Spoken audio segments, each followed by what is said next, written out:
Math lecture लेकर आया हूँ। ये पार्ट 23 है। इसमें मैं कुछ हॉट क्वेश्चन को सॉल्व करूंगा। जो पिछला लेक्चर था वो पार्ट 22 था, उसमें हमने क्वेश्चन नंबर 88 तक सॉल्व किया था। इस लेक्चर में मैं क्वेश्चन नंबर 89 से सॉल्व करूंगा। क्वेश्चन को हम दाहिने साइड लिख दिए हैं।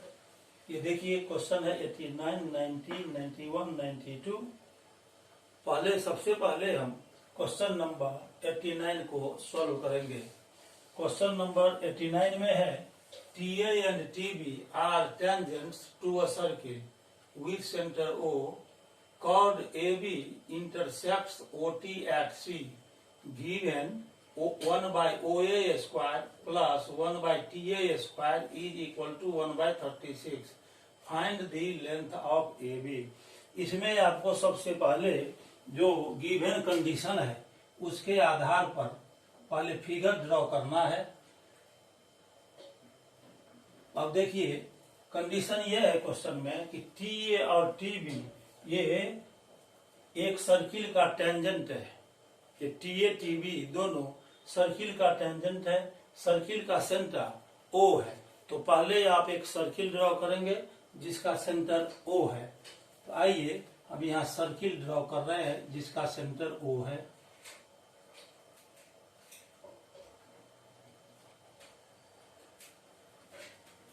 यह एक सर्किल है, इसका सेंटर O है और इसमें दिया हुआ है कि TA और TB इस पर टेंजेंट है।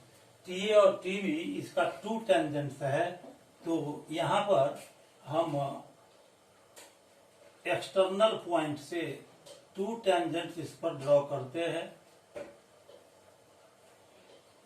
ये टेंजेंट हो गया TA, यहाँ पर T लेंगे।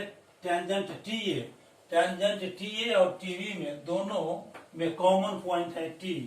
तो दोनों टेंजेंट का जो पॉइंट ऑफ इंटरसेक्शन होगा वो T पॉइंट होगा। यहाँ पर हम T लेंगे और इसके बाद यहाँ पर A ले लेते हैं और यहाँ B ले लेते हैं। सेंटर सर्किल का O है। इसके बाद कह रहा है इसमें कि chord AB intersects OT at C। अब OT कौन सा लाइन सेगमेंट होगा? O को T से मिलाइए, ये OT लाइन सेगमेंट होगा। और कॉर्ड AB ड्रॉ करने के लिए A को B से हम ज्वाइन कर देंगे। ये देखिए A को B से हमने यहाँ पर ज्वाइन कर दिया है। और एक चीज और इसमें दिया है 1 by OA square plus 1 by TA square is equal to है 1 by 36। यहाँ पर O को A से हमको मिलाना पड़ेगा। ये OA हो गया।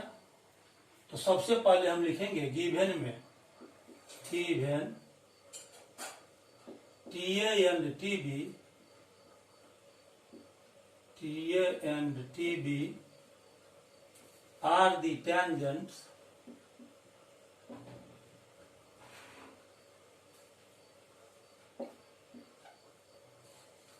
to the circle with center O.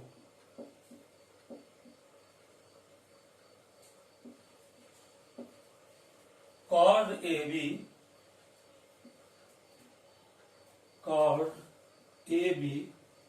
ये chord AB हुआ, intersects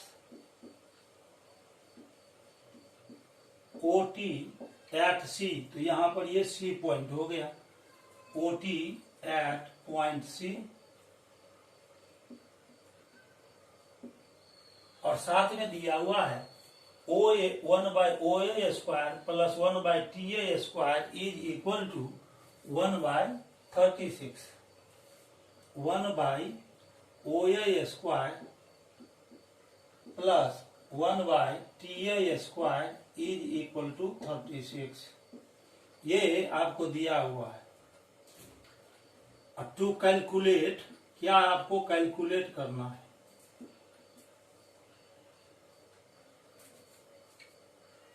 जो चीज कैलकुलेट करना है उसको आपको लिखना है। तो हमको कैलकुलेट करना है लेंथ ऑफ ए बी।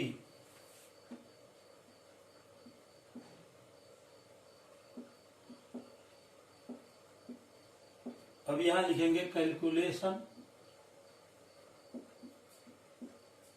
अब देखिए ओ सर्किल का सेंटर है। O is the centre of the circle.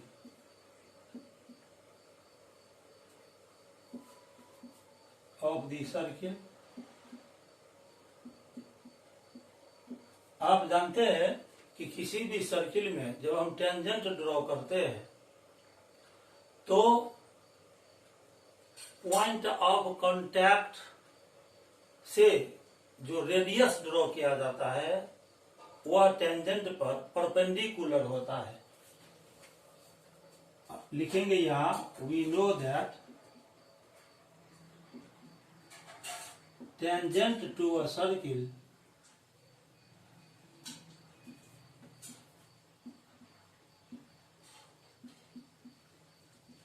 is perpendicular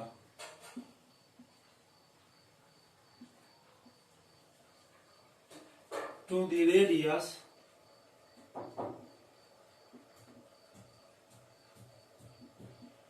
through the point of contact.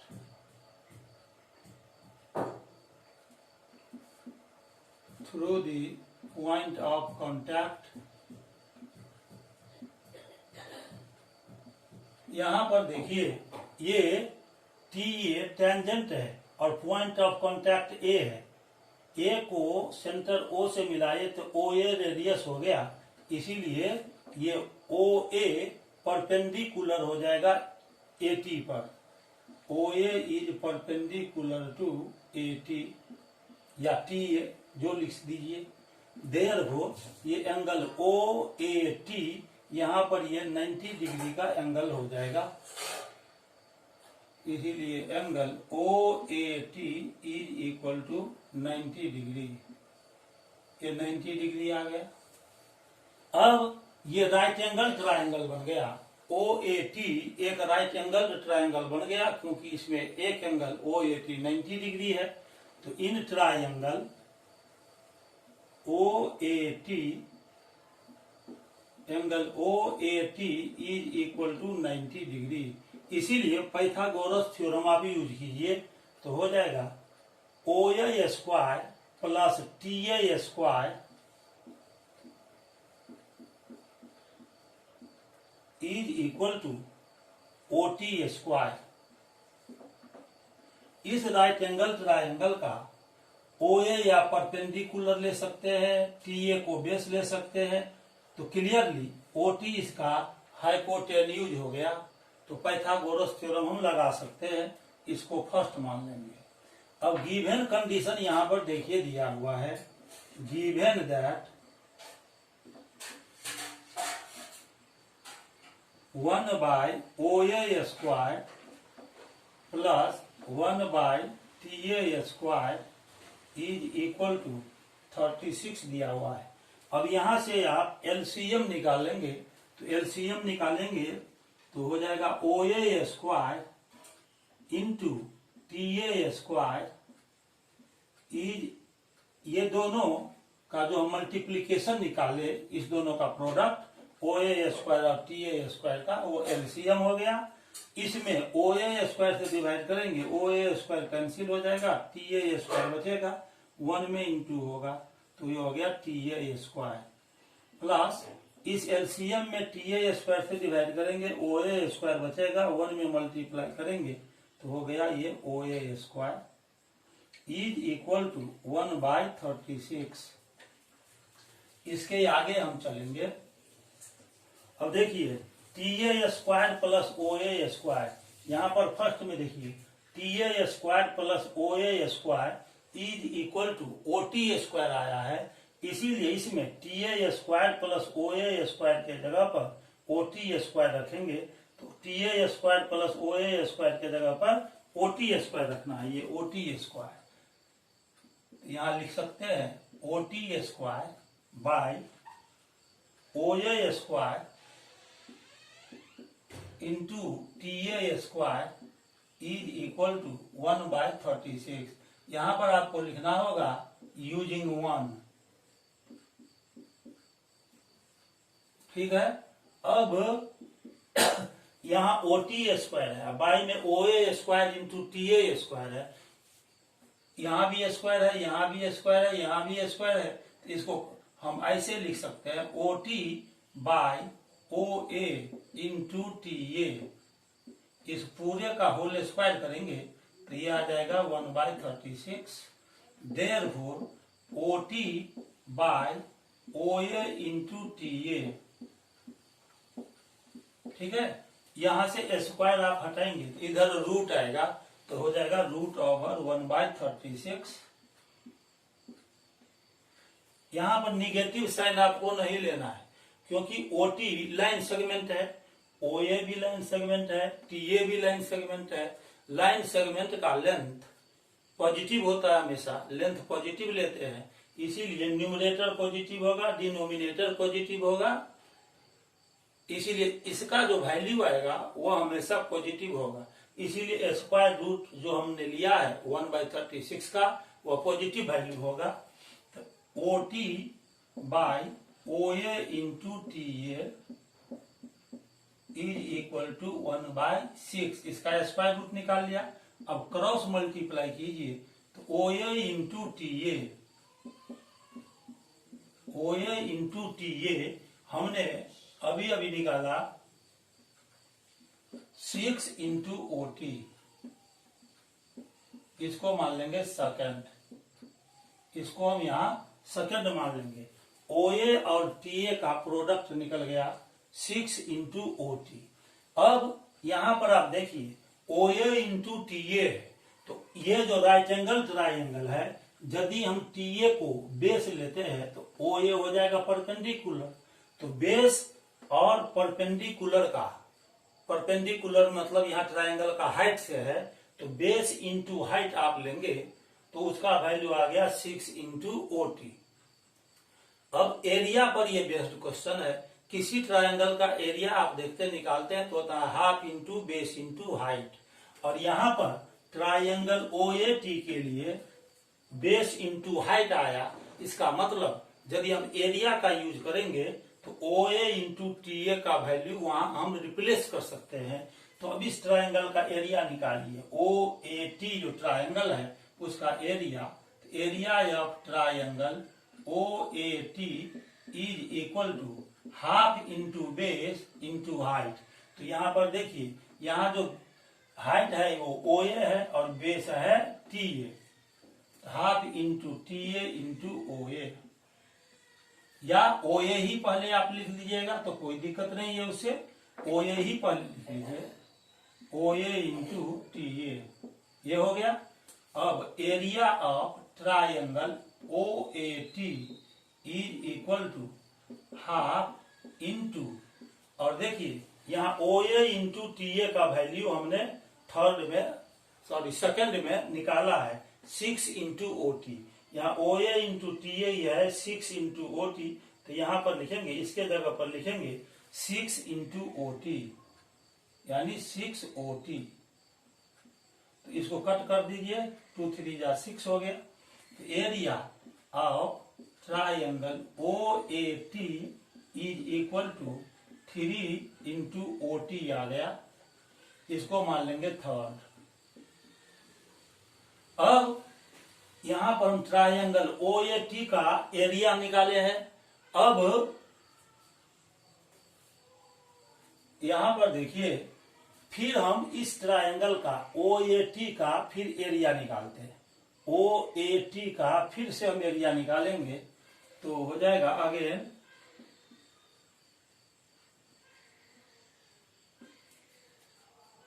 Area of triangle OAT is equal to, फिर इसको आप एरिया निकालिएगा। तो एरिया निकालते हैं, आप थ्योरम में पढ़ चुके हैं कि यदि किसी एक्सटर्नल पॉइंट से 2 टेंजेंट हम ड्रॉ कर सकते हैं सर्किल पर, और 2 टेंजेंट यदि ड्रॉ करते हैं एक्सटर्नल पॉइंट से सर्किल पर, तो एक्सटर्नल पॉइंट को सेंटर से जो मिलाने वाला लाइन सेगमेंट है वह पॉइंट ऑफ कांटेक्ट को मिलाने वाले लाइन सेगमेंट का परपेंडिकुलर बाइसेक्टर होता है। तो उसको हम पहले यहां पर आपको लिख देंगे, तब फिर से ट्रायंगल का एरिया हम निकालेंगे।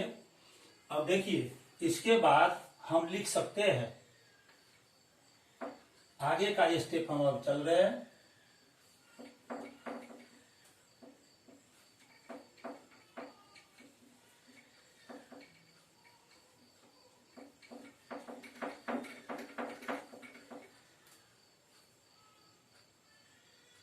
We know that if two tangents are drawn to a circle, then the line segment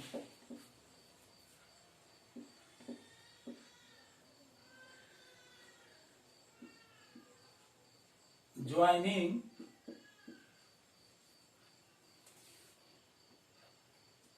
the center of the circle and the external point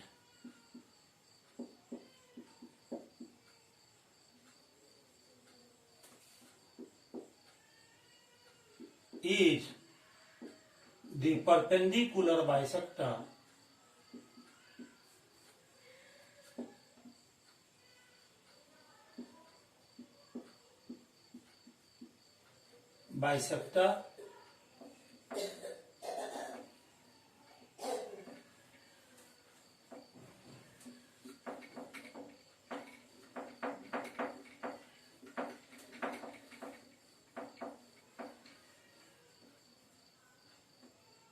of the line segment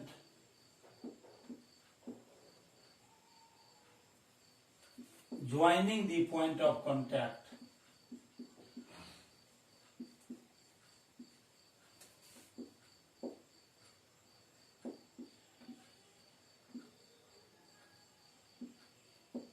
यानी दो टेंजेंट यदि हम draw करते हैं external point से circle पर, तो उस एक्सटर्नल पॉइंट को सर्किल के सेंटर से मिलाने वाला line segment point of contact को मिलाने वाले लाइन सेगमेंट का परपेंडिकुलर बाइसेक्टर होता है। ये आपने क्लास 10 में थ्योरम में पढ़ा है। अब देखिए, इसके बाद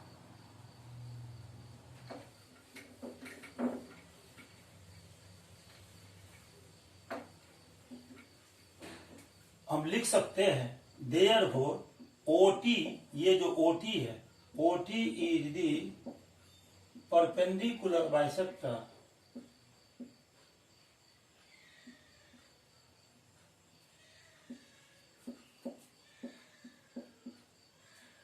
ऑफ ए बी का परपेंडिकुलर बाइसेक्टर होगा, इसीलिए A C is equal to C B हो जाएगा। ये दोनों पार्ट इक्वल हो जाएगा। A C is equal to C B and यहां पर ये 90 डिग्री का एंगल बन जाएगा। Angle A C T is equal to 90 degree, यानी A C perpendicular to O T, A C perpendicular to O T या ओ टी परपेंडिकुलर टू ए सी, ऐसे भी हम लिख सकते हैं। तो ओ टी ये ए बी पर परपेंडिकुलर हो जाएगा। O T is perpendicular to A B. तो अब चलेंगे, यहां पर देखिए एरिया निकालेंगे ट्रायंगल, यहां पर ओ ए टी का एरिया निकाले हैं, फिर हम दोबारा ट्रायंगल ओ ए टी का एरिया निकालेंगे। Again area of triangle O A T, ये देखिए यहां पर ट्रायंगल ओ ए टी का एरिया निकाले हैं, फिर दोबारा इसी ट्रायंगल का हम एरिया निकालेंगे तो यहाँ पर ये AC परपेंडिकुलर हो जाएगा ना, AC परपेंडिकुलर है OT पर। क्यों AT पर परपेंडिकुलर है, OT पर परपेंडिकुलर है AC? क्योंकि OT AB पर परपेंडिकुलर है, इसीलिए हम लिख सकते हैं angle ACT is equal to 90 degree. यहाँ पर ये 90 डिग्री हुआ, AC परपेंडिकुलर है OT पर, तो OT को यदि हम बेस लेते हैं तो AC हो जाएगा हाइट। तो फिर फॉर्मूला लगाएंगे half into base into height, तो बेस हो गया OT और इंटू हाइट हो गया AC। इसको आपको मान लेना है 4, ये हमने फोर्थ मान लिया है। अब यहाँ देखिए ये थर्ड में आया और ये फोर्थ में आया, तो अब थर्ड और फोर्थ को हम यूज करेंगे तो उससे क्या आता है,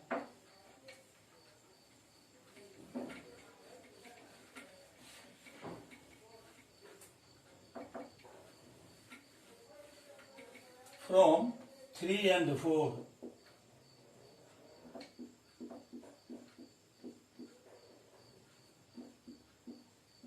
वी है 3 और 4 से चलेंगे। ये देखिए 3 इंटू OT ट्रायंगल OAT का एरिया है, half into OT into AC ये भी ट्रायंगल OAT का एरिया है। इसका मतलब ये जो एक्सप्रेशन है और ये एक्सप्रेशन है, ये दोनों इक्वल हो जाएगा। तो हम लिख सकते हैं half into OT into AC is equal to 3 into OT। अब OT दोनों तरफ है तो ये कैंसिल हो गया, मल्टीप्लीकेशन में दोनों तरफ आया है, लेफ्ट हैंड साइड में भी और राइट हैंड साइड में भी, इसीलिए उसको कैंसिल कर सकते हैं। तो यहाँ हो जाएगा AC by 2 is equal to 3, therefore AC is equal to हो जाएगा 2 3 जा 6 यूनिट्स लिख दीजिए। उसका लेंथ यूनिट में लिखेंगे, मीटर सेंटीमीटर जो भी हो, इसीलिए यूनिट्स लिख दिए हैं। और AC is equal to CB यहाँ पर हमने निकाला है, AC is equal to CB। तो now AC is equal to CB, ये दोनों पार्ट AC और CB इक्वल है, इसका मतलब AB AC का डबल होगा। Therefore AB is equal to twice of AC, तो 2 इंटू और AC देखिए यहाँ पर 6 यूनिट्स आया है, तो यहाँ लिख देंगे 6 यूनिट्स, तो 6 2 जा हो जाएगा 12 यूनिट्स। ये आंसर हो गया। ये जो हमने लिखा, इसके बाद आपको इधर की ओर आना है। ये जो पूरा लिखा है ना, इसके आगे का स्टेप फिर यहां से शुरू हुआ है। इस तरह से हमने इस क्वेश्चन को सॉल्व कर दिया है, क्वेश्चन नंबर 89 को। ठीक है, अब चलिए क्वेश्चन नंबर 89 को सॉल्व करने के बाद अब हम चलते हैं क्वेश्चन नंबर 90 पर। क्वेश्चन नंबर 90 क्या है, इसे आप देखिए। क्वेश्चन नंबर 90 को अब हम सॉल्व करेंगे। आइए क्वेश्चन नंबर 90 को हम अभी सॉल्व कर रहे हैं।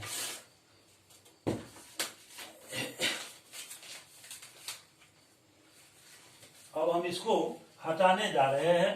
अब क्वेश्चन नंबर 90 सॉल्व करेंगे।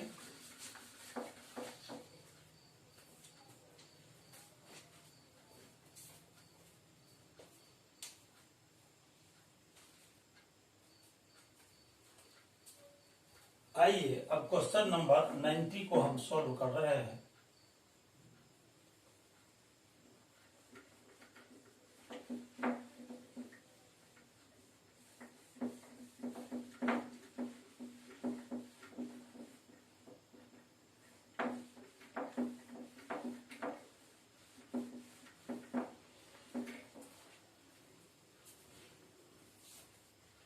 यहाँ सॉल्यूशन नंबर 90 होगा।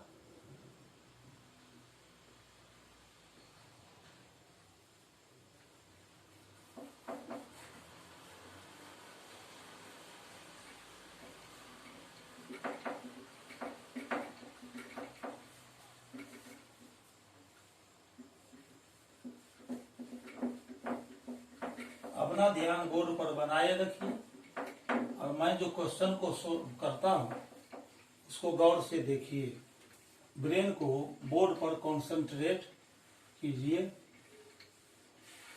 मेरा भरसक कोशिश है कि आपको सॉल्यूशन अच्छा ढंग से समझ में आ जाए, मेरा भरसक प्रयास है।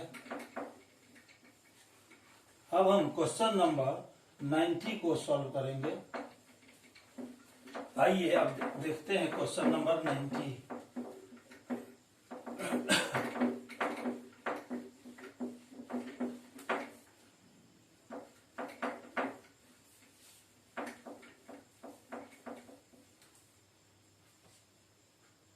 क्वेश्चन नंबर 90 में है, if A B C be the 4th, 7th and 10th term of an AP respectively, find the sum of the roots of the equation ax square minus 2bx plus c। इसको हमें solve करना है। ए B सी जो है ना वो ए है 4th term, B है 7th टर्म और सी है 10th टर्म किसी एपी का। तो sum of the roots of the equation A X square minus 2bx plus C is equal to 0 ये फाइंड करना है। इस दिए हुए क्वाड्रेटिक इक्वेशन का सम ऑफ द रूट्स क्या होगा ये पता करना है। तो सबसे पहला काम हम करेंगे कि क्वाड्रेटिक इक्वेशन को लिखेंगे। ये गिवन क्वाड्रेटिक इक्वेशन है, given quadratic equation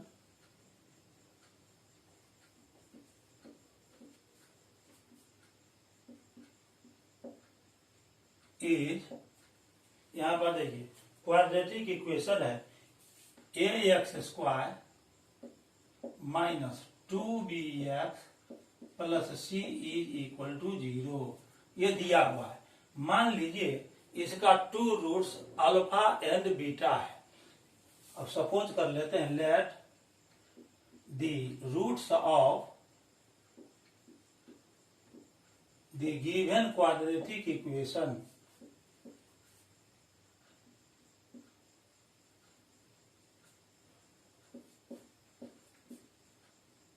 are alpha and beta. इस क्वाड्रेटिक इक्वेशन का 2 रूट्स हम अल्फा एंड बीटा मान लेते हैं। आप जानते हैं कि क्वाड्रेटिक इक्वेशन के रूट्स का सम इज इक्वल टू होता है minus coefficient of x divided by coefficient of x square. इसीलिए सम ऑफ द रूट्स निकालना है, मतलब अल्फा प्लस बीटा। तो इसका फॉर्मूला आता है minus coefficient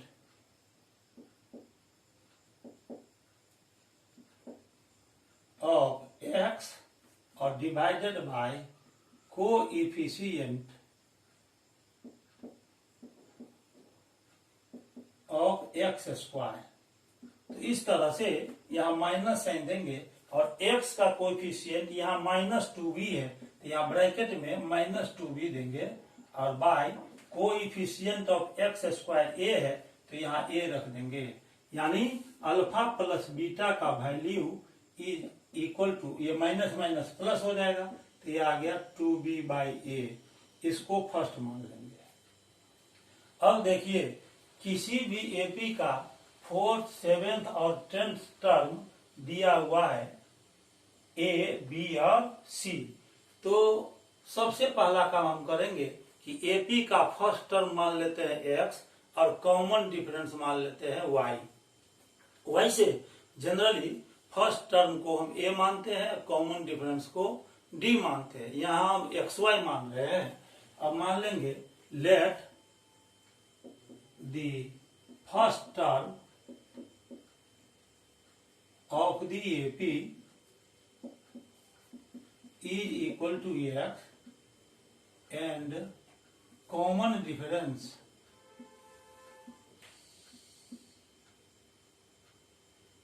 is equal to y मान लेते हैं। अब यहाँ इसका फोर्थ टर्म दिया हुआ है एपी का, तो अकॉर्डिंग टू क्वेश्चन लिखेंगे फोर्थ टर्म है ए4 मतलब फोर्थ टर्म, ये ए हो गया। तो फोर्थ टर्म का फॉर्मूला आप जानते हैं x प्लस और 4 माइनस 1 इंटू वाई, ये हो जाता है। ये फॉर्मूला होता है फोर्थ टर्म का, x plus 4 minus 1 into Y is equal to A. इसका मतलब हुआ कि x plus 3y is equal to हो गया ए, इसको सेकंड मान लेंगे।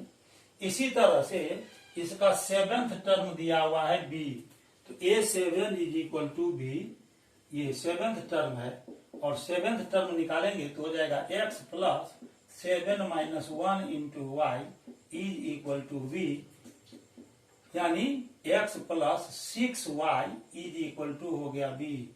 अब ये हो गया थर्ड, और इसका टेंथ टर्म c दिया हुआ है, तो a10 is equal to c दिया हुआ है।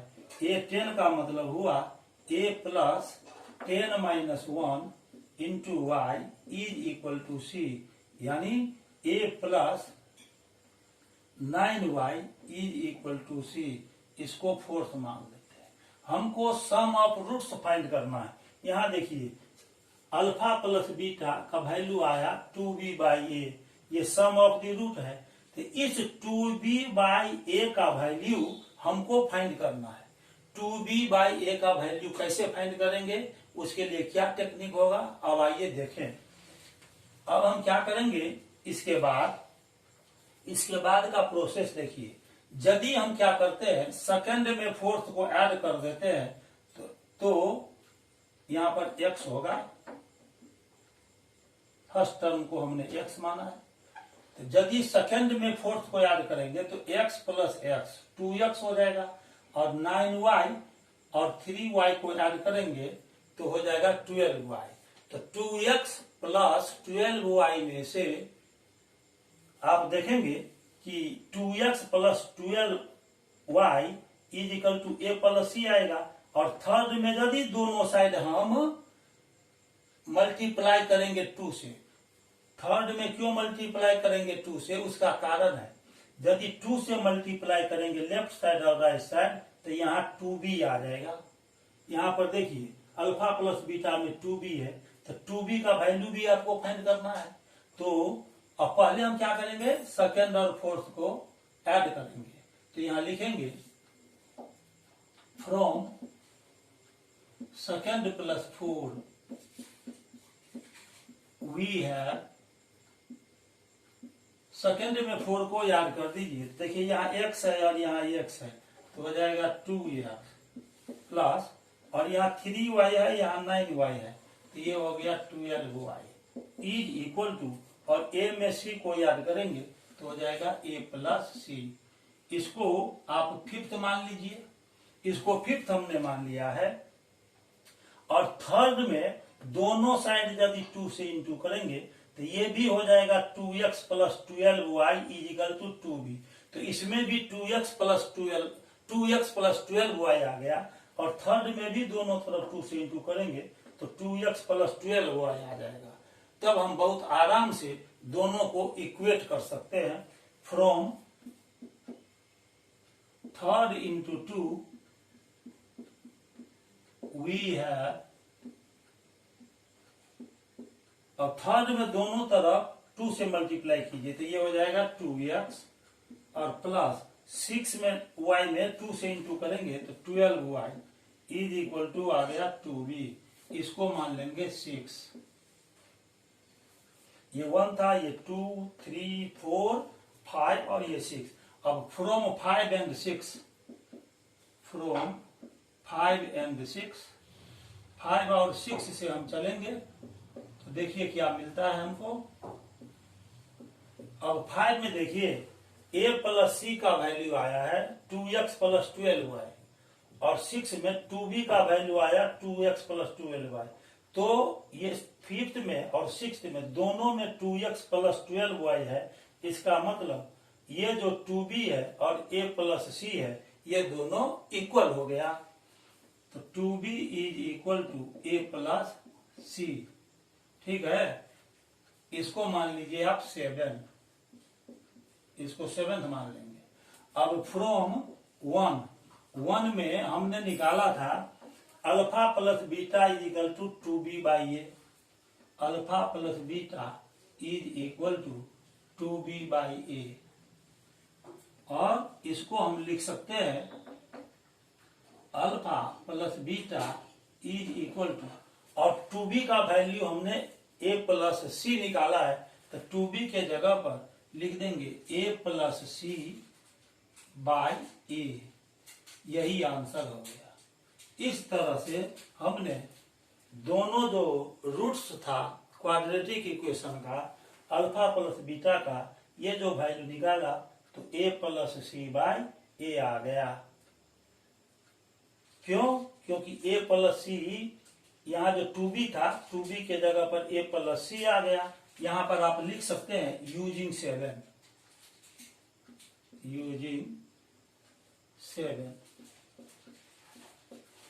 इस तरह से ये आंसर हो गया। अभी हमने क्वेश्चन नंबर 90 को सॉल्व किया है। 90 को सॉल्व करने के बाद आइए अब हम नेक्स्ट क्वेश्चन को सॉल्व कर रहे हैं, जो कि हो जाएगा क्वेश्चन नंबर 91। आइए अब क्वेश्चन नंबर 91 को सॉल्व करते हैं।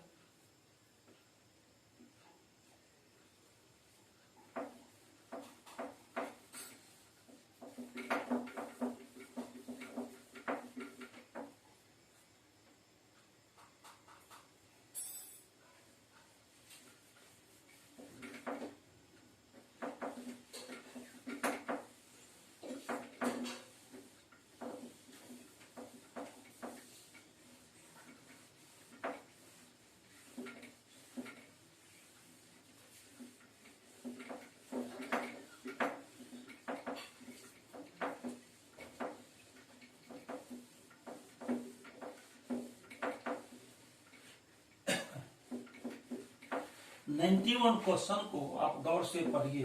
क्वेश्चन नंबर 91 में क्या दिया हुआ है उसको आपको गौर से पढ़ना है। 91 क्वेश्चन नंबर को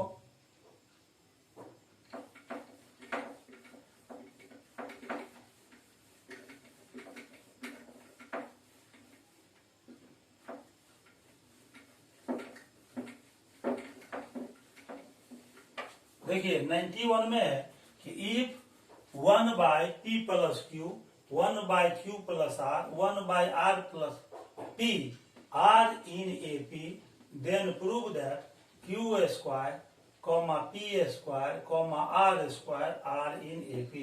यानी आपको ये प्रूव करना है कि यदि 1 by p plus q, 1 by q plus r, 1 by r plus p ये तीनों AP में हो तो q स्क्वायर, p स्क्वायर और r स्क्वायर ये भी एपी में होगा। तो अब आइए क्वेश्चन नंबर 91 को अब हम सॉल्व करते हैं। क्वेश्चन नंबर 91 देखिए। 91 का सॉल्यूशन दिया हुआ है, given that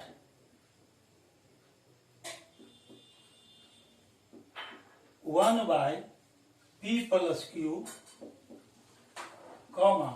1 by q plus r, 1 by r plus p are in AP।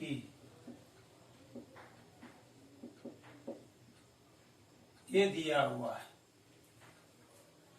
आप जानते हैं कि यदि A B C 3 numbers AP में हो तो बी का ट्वाइस ए और सी के सम के इक्वल होता है। When A, B, C are in AP, then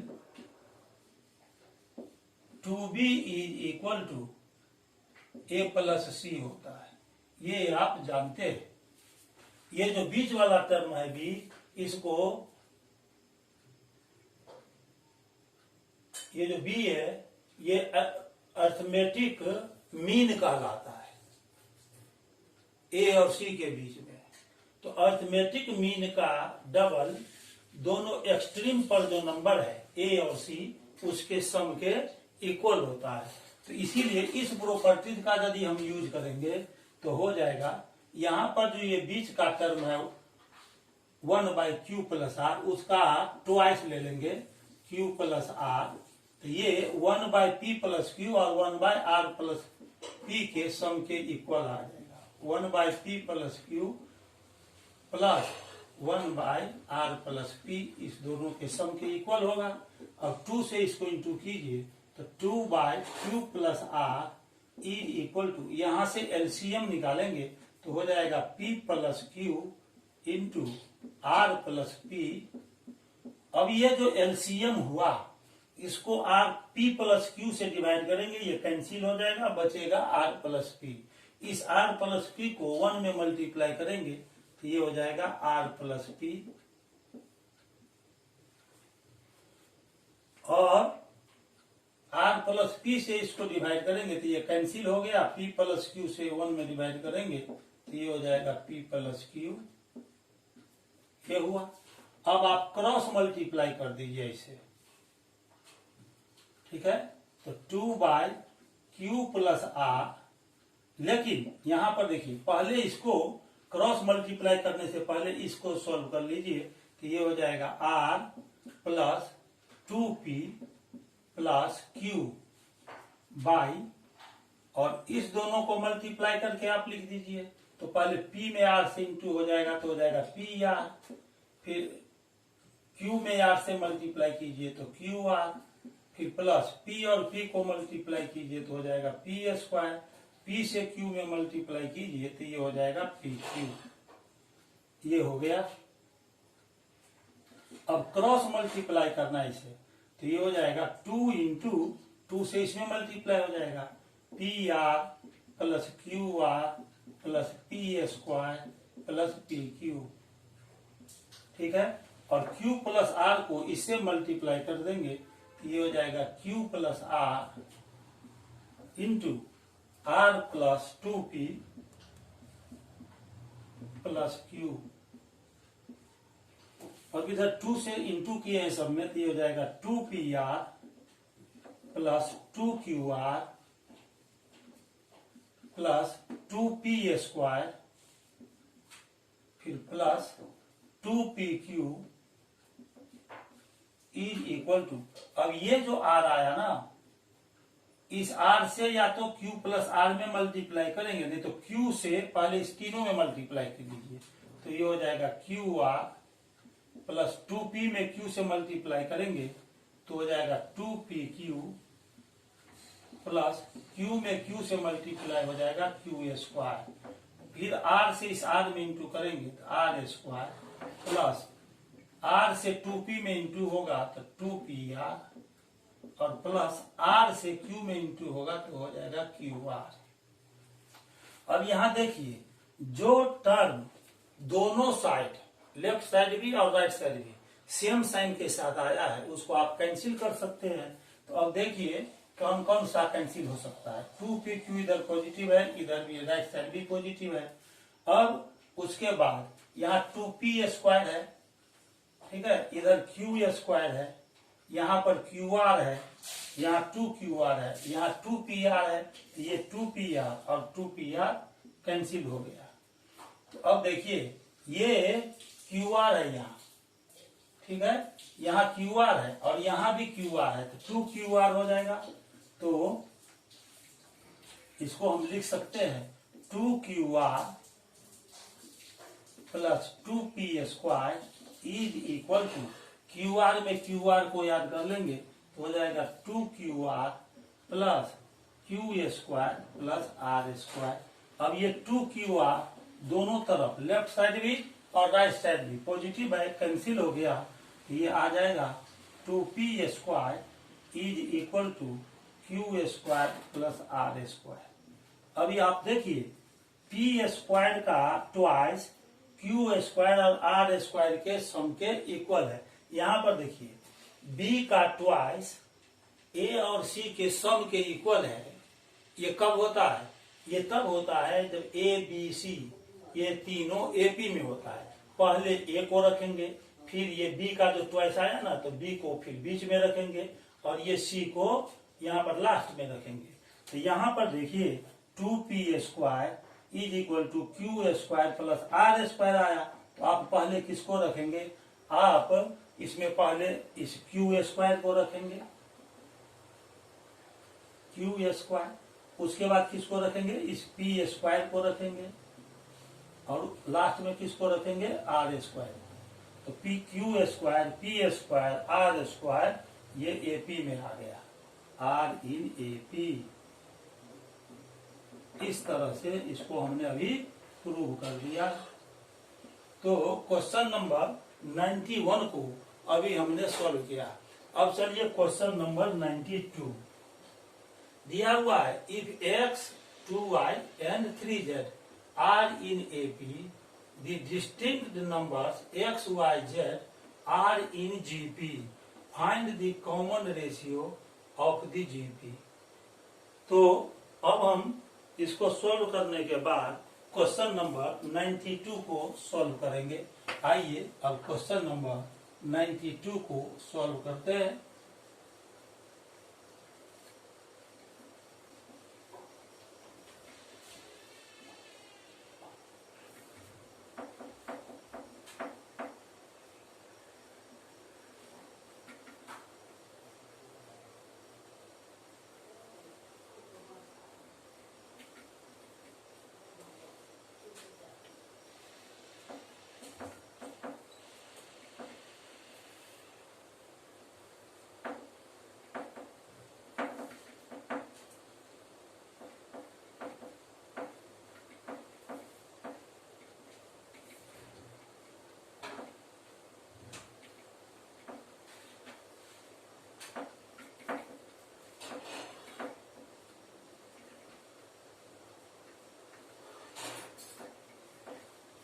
अब हम क्वेश्चन नंबर 92 को सॉल्व करेंगे।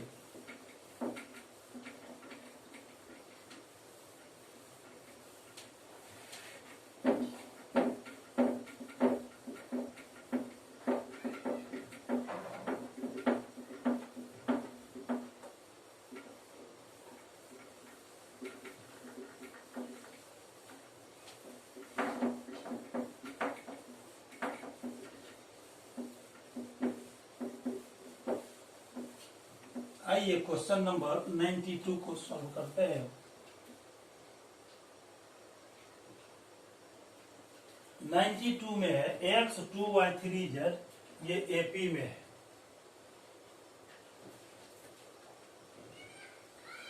Given that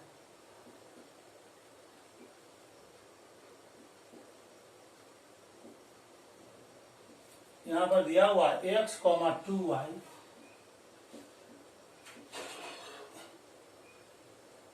comma 3z are in AP, ये AP में है, ये आपको दिया हुआ है।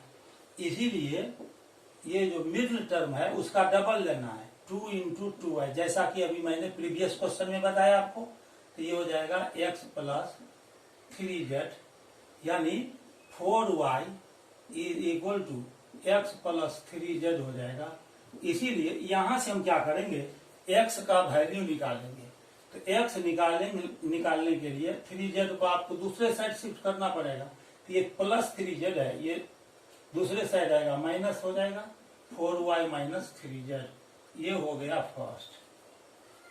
इसके बाद दिया हुआ है कि ये जो नंबर है x, y, z, ये GP में है, ज्योमेट्रिक प्रोग्रेशन में है। Again x, y, z are in GP, ये GP में है। जब 3 नंबर GP में है, जैसे कि यहाँ पर दिया हुआ है x, y, z, तो y को x से डिवाइड करने पर उतना ही वैल्यू आएगा जितना z को y से हम डिवाइड करने पर लाएंगे। तो y और x का रेशियो और z और y का रेशियो दोनों सेम होता है, जिसको कॉमन रेशियो कहते हैं GP का। आपको कॉमन रेशियो फाइंड करना है GP का। तो देखिए ये तीनों GP में है, इसीलिए हो जाएगा y/x is equal to z/y, यानी इसको यदि क्रॉस मल्टीप्लाई करेंगे तो हो जाएगा y square is equal to x z. यही जो दोनों है ना, यही कहलाता है common ratio,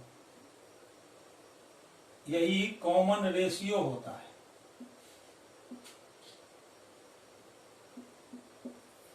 y by x का वैल्यू, z बाई वाई का वैल्यू हमेशा कांस्टेंट होगा, जिसको कॉमन रेशियो कहा जाता है।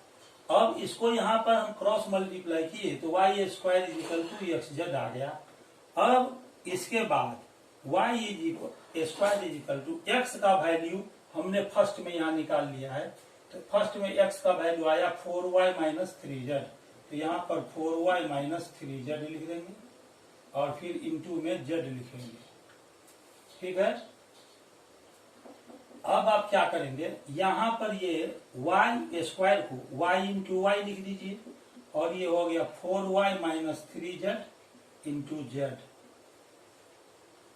ठीक है। अब ये जो y है, इस z को दूसरे साइड शिफ्ट कीजिए, राइट साइड से लेफ्ट साइड ले जाइए तो डिवाइड में आ जाएगा।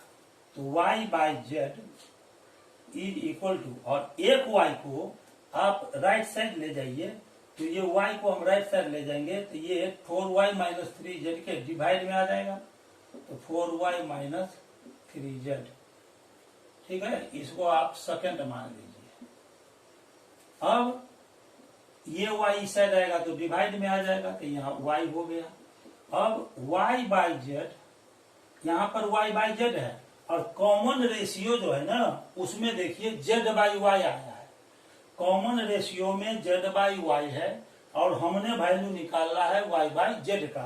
तो क्या करना होगा इसके लिए, यदि लेफ्ट साइड का आप रेसिप्रोकल लेते हैं तो राइट साइड का भी आपको रेसिप्रोकल लेना होगा। यदि टू नंबर्स इक्वल है तो उस दोनों नंबर का रेसिप्रोकल भी इक्वल होता है। तो इसका रेसिप्रोकल लेंगे तो 1 के बाई में आ जाएगा, y by z is equal to, और इसका भी रेसिप्रोकल लेना है तो 1 के बाई में लिखेंगे 4y minus 3z by Y. इससे आपको मिल जाएगा। अब यहां ध्यान दीजिए, ये z आ जाएगा ऊपर 1 के पास, तो 1 में z से इंटू होगा तो ये हो जाएगा z बाई वाई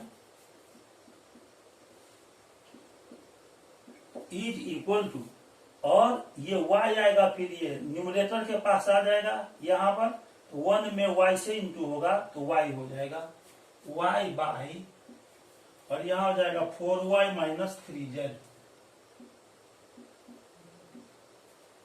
ये हो गया। ठीक है। अब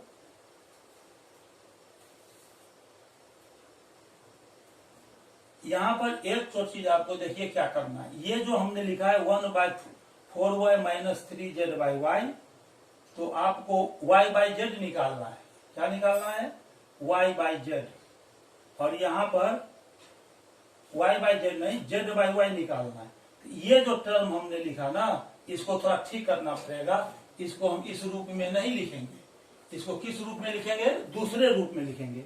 ये हो गया 1 बाई, और देखिए ये पूरा के बाई में है तो 4y बाई वाई लिखेंगे, बारी बारी से पार्ट वाइज लिखेंगे। तो 4y बाई वाई करेंगे तो y y कैंसिल हो जाएगा तो बचेगा 4, तो यहाँ पर लिखेंगे 4 तो माइनस, और यहाँ 3 है तो 3 लिख लीजिए, और इनटू यहाँ पर z है और 3z के बाई में y को रखना है तो हो जाएगा 3z बाई वाई, तो इंटू लिखेंगे z बाई वाई, ऐसे लिख सकते हैं। अब यहाँ भी z बाई वाई आया और यहाँ भी z बाई वाई आया। इस z बाई वाई को जो कि दोनों जगह पर आया है उसको हम दूसरा वेरिएबल मान लेते हैं, जैसे कि a मान लेते हैं। तो let z by y is equal to a, therefore यहाँ पर हम लिखेंगे a is equal to 1/4 minus 3a। यहाँ पर a लिख दिया, यहाँ भी z बाई वाई है, यहाँ भी z बाई वाई है, इसको हमने a माना है। तो अब इसको क्रॉस मल्टीप्लाई कीजिए, यहाँ 1 है तो 1 is equal to a into 4 minus 3a। इसको क्रॉस मल्टीप्लाई कर दिया हमने अब 4 को a से इंटू होगा तो 4a और माइनस a में 3a से इंटू होगा 3a स्क्वायर।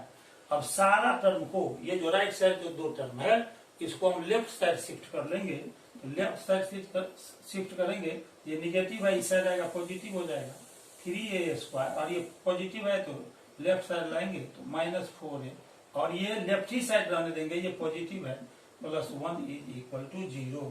ये क्वाड्रेटिक इक्वेशन आ गया। और इस क्वाड्रेटिक इक्वेशन को सॉल्व करेंगे, ए का वैल्यू फाइंड करेंगे। उसके लिए हम फैक्टराइजेशन मेथड यूज कर रहे हैं। अब इसको हम 3a square minus 4a plus 1 को लिख सकते हैं 3a square minus 3a minus a, तो ये हो जाएगा minus 4a plus 1 is equal to 0। Mid term को हमने स्प्लिट कर लिया है। अब इस दोनों से 3a कॉमन ले लेंगे तो यहाँ बचेगा a, और यहाँ पर 3a कॉमन में है इसलिए यहाँ 1 बचेगा माइनस। अब यहाँ से दोनों टर्म में देखिए 1 तो सबका फैक्टर होता है ना, किसी भी नंबर का फैक्टर 1 होता है, तो a का भी फैक्टर 1 होगा, 1 का भी फैक्टर 1 होगा, तो 1 को हम कॉमन निकाल सकते हैं। तो यहाँ कॉमन लेने से पहले माइनस है इसलिए ये अगला साइन बदल जाएगा, चेंज हो जाएगा, a minus 1 is equal to 0। अब a माइनस 1 दोनों में है तो a माइनस 1 को हम कॉमन ले लेते हैं, तो यहाँ बचेगा 3a और यहाँ minus 1 is equal to 0।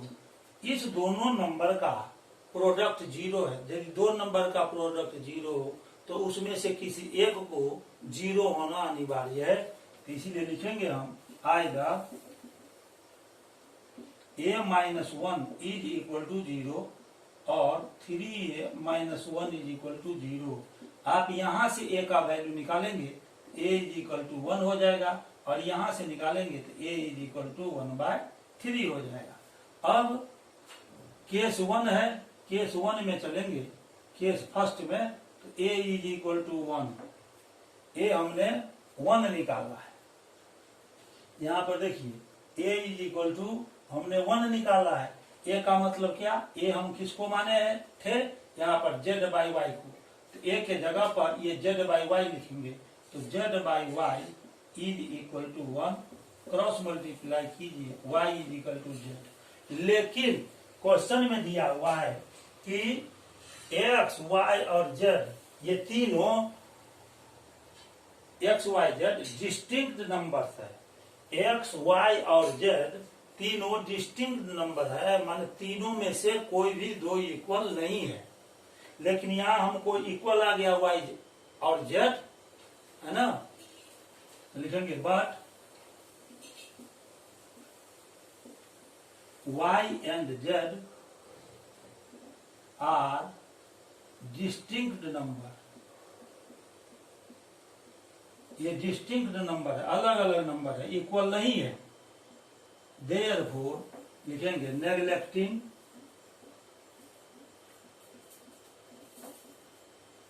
y is equal to z, y is equal to z neglect हो जाएगा, यानी हम a का वैल्यू 1 नहीं ले सकते हैं।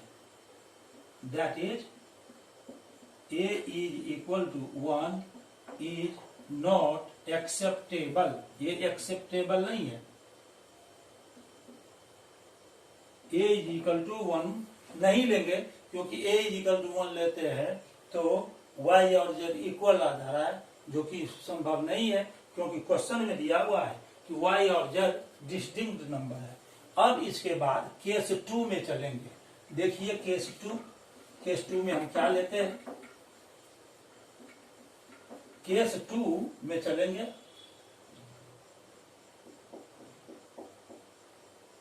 केस 2 में a इज इक्वल टू 1/3 लेंगे, a is equal to 1/3। a किसको हमने माना था, a माना था z बाई वाई को, तो z by y is equal to 3। अब देखिए कॉमन रेशियो किसके इक्वल था, y बाई एक्स भी कॉमन रेशियो है जीपी का, और z बाई वाई भी ज्योमेट्रिक प्रोग्रेशन का जीपी का कॉमन रेशियो होगा। तो यही हमने यहाँ z बाई वाई जो कॉमन रेशियो है उसका वैल्यू 3 निकाला। Therefore from second common ratio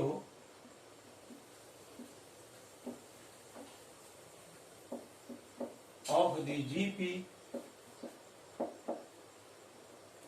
is equal to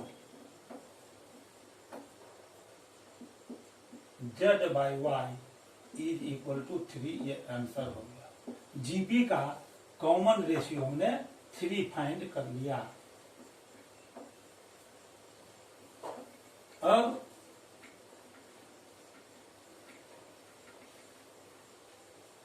आज के लेक्चर में बस इतना ही, और मुझे उम्मीद है कि आपको मेरा लेक्चर वीडियो अच्छी तरह से समझ में आ गया होगा। मैं क्लास 9, 10 और NTSC ओलंपियाड लेवल का क्वेश्चन सोल्व करता हूँ। क्लास 9 और 10 के लिए मैथ में हर एक चैप्टर को सबसे पहले मैं बेसिक कंसेप्ट के साथ एक्सप्लेन करता हूँ। जब बेसिक कंसेप्ट क्लियर हो जाता है, उसके बाद क्वेश्चन गैलरी के अंतर्गत डिफरेंट टाइप्स का क्वेश्चन सॉल्व करता हूँ। क्लास 9 और 10 के लिए चैप्टर वाइज आप प्ले लिस्ट पर क्लिक करेंगे तो सारा मेरा जो लेक्चर वीडियो है वो आपको मिल जाएगा। मुझे उम्मीद है कि मेरा लेक्चर वीडियो आपको अच्छा लगा होगा। आप इसे लाइक करेंगे, मेरे चैनल को सब्सक्राइब भी कर देंगे और शेयर करने के साथ साथ बेल आइकन को क्लिक करके इसे ऑल पर सेट कर दें, ताकि मैं जैसे ही अपना lecture video YouTube channel curves mathematics lecture पर अपलोड करूं तो आपको सबसे पहले मेरा वीडियो लेक्चर मिल सके।